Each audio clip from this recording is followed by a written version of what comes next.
स्वागत करते हैं आपका हमारे चैनल के अंदर। दोस्तों, जैसा कि आप जानते हैं कि राष्ट्रवादी कांग्रेस पार्टी को लेकर जो तो अजीत पवार काफ़ी सक्रिय भूमिका नज़र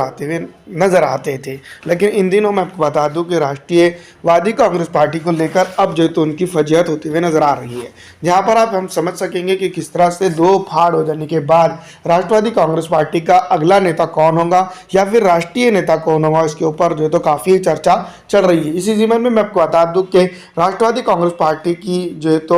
बड़ी नेताओं में जिसका शुमार किया जाता है सुप्रिया सुले, उन्होंने एक स्टेटमेंट दिया है, जिसके बाद मैं आपको बता दूं कि अजीत पवार को लेकर कई सवाल खड़े होते हुए नजर आ रहे हैं। दोस्तों, मैं आपको बता दूं कि अजीत पवार और शरद पवार के दोनों के बीच में काफ़ी दूरियां नजर आ रही है, लेकिन ऑफिशियल तरीके से अगर देखा जाए तो अभी भी बहुत सारी चीज़ें वो साझा करते हुए नजर आते हैं। दोस्तों, मैं आपको बता दूं कि सुप्रिया सुले ने जो तो एक स्टेटमेंट दिया है, जिसके बाद जो तो महाराष्ट्र की राजनीति में भूचाल आ गया है। दोस्तों, मैं आपको बता दूं कि उन्होंने कहा है, मैं एनसीपी का नेतृत्व करने में मैं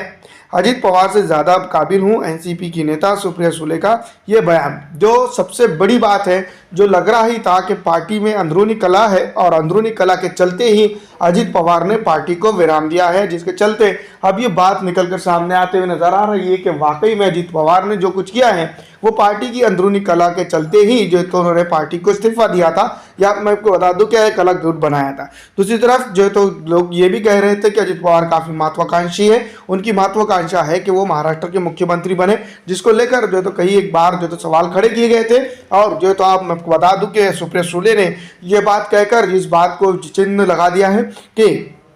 जो तो राष्ट्रवादी कांग्रेस पार्टी के राष्ट्रीय अध्यक्ष के तौर पर जो तो सुप्रिया सुले का नाम आप मजबूत स्थिति में नजर आ रहा है। वैसे मैं आपको बता दूं कि शरद पवार की बात अगर करें तो बहुत पहले ही वो राजनीतिक संन्यास लेना चाहते हैं, और साथ ही साथ मैं आपको बता दूं कि राष्ट्रवादी कांग्रेस पार्टी के पद से भी जो तो उन्होंने इस्तीफा दिया था, लेकिन बाद में नेताओं की जो तो प्रेशर के बाद जो तो उन्होंने वो पद को बाकी स्वीकार कर लिया था। लेकिन कार्यकारी अध्यक्ष के तौर पर मैं आपको बता दूं कि सुप्रिया सुले काम कर रही थी, साथ ही साथ बहुत सारे बड़े बड़े नेतागण भी उनके साथ शामिल थे, लेकिन बाद में मैं आपको बता दूं कि उन ही नेताओं ने पार्टी को तोड़ने का काम किया था, जिसके चलते अब सुप्रिया सुले ने जो तो ये स्टेटमेंट दिया है वो काफ़ी प्रभावित तौर पर दिया गया है, और ये बात समझी जा सकती है कि सुप्रिया सुले वापसी कर सकते हैं।